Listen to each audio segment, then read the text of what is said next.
Okay, so we've got this really interesting batch of material you sent over articles, some personal accounts too, all circling around high blood pressure. And it kind of crystallizes into this one big question, which I imagine a lot of you have thought about. If I feel totally fine, why should I even worry about this? That really is the core issue, isn't it? Yeah. And gets right to why hypertension, high blood pressure is, well, so tricky Yeah. because you don't feel it. And that lack of symptoms, it can make you think, oh, I'm good, nothing wrong here. But underneath the surface, it's often a different story. Yeah, exactly.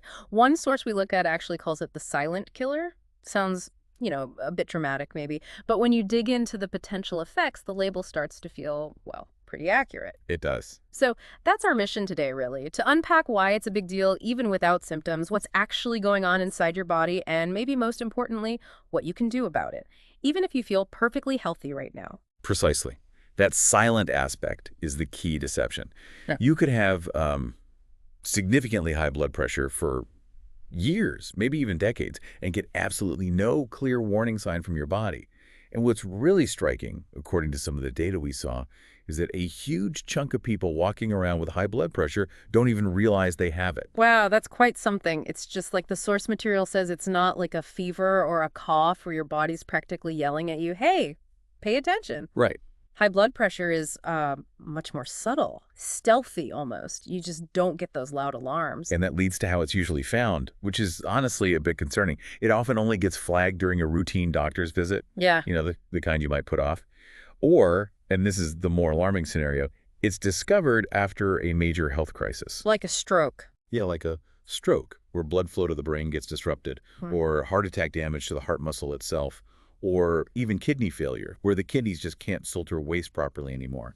And by that point, as the sources clearly state, the damage can already be quite significant. Which just hammers home that point, doesn't it? Feeling perfectly fine, like so many people with high blood pressure say they do, isn't a guarantee that everything's okay internally, especially with this. That's a really crucial point to grasp. And it naturally leads us into, well, the tougher stuff, the long-term consequences if high blood pressure just goes unchecked.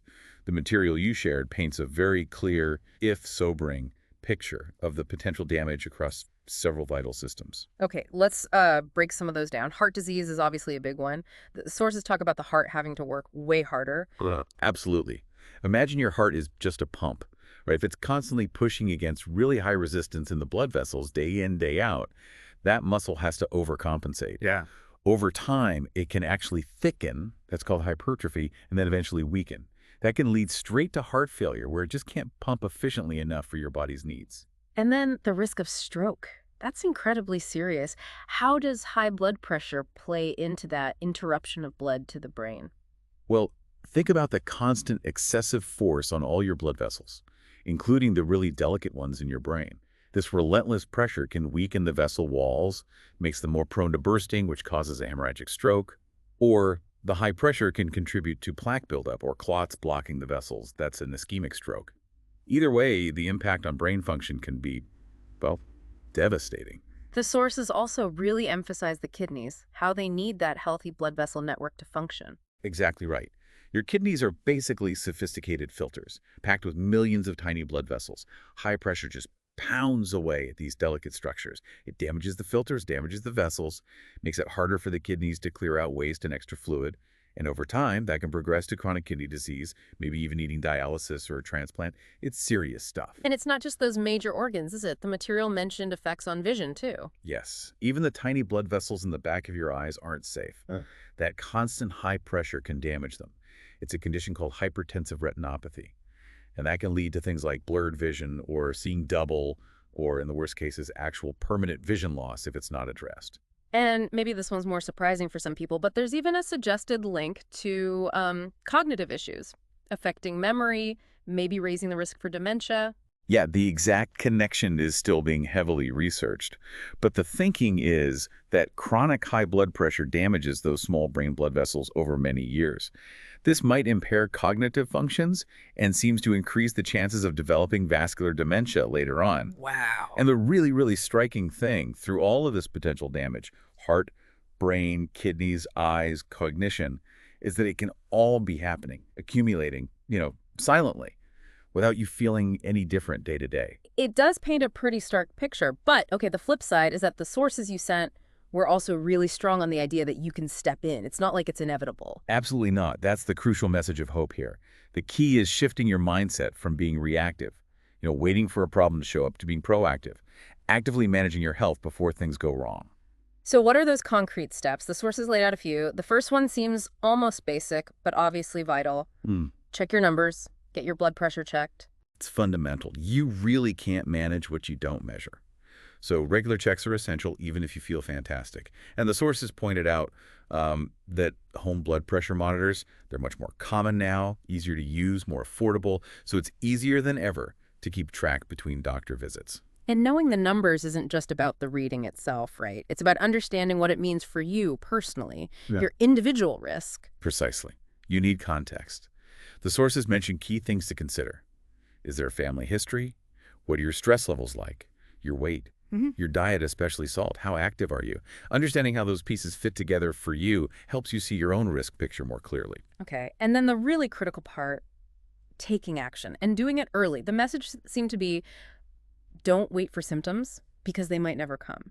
That's it exactly. Waiting for symptoms is basically gambling with your health, and the stakes are high. The sources really push for making those proactive lifestyle changes as soon as possible. Things like, eating a more heart-friendly diet, getting regular exercise, finding ways to manage stress effectively. And it was interesting, the material also talked about natural solutions, suggesting that for a lot of people, these lifestyle shifts can make a huge difference, maybe even reducing the need for medication. Yes, that's a really empowering point. For many people, especially with mild or moderate high blood pressure, making consistent positive changes to their lifestyle can be incredibly effective. It can genuinely lower blood pressure significantly. But of course, it's absolutely vital, and the sources imply this too, to work with your doctor on this.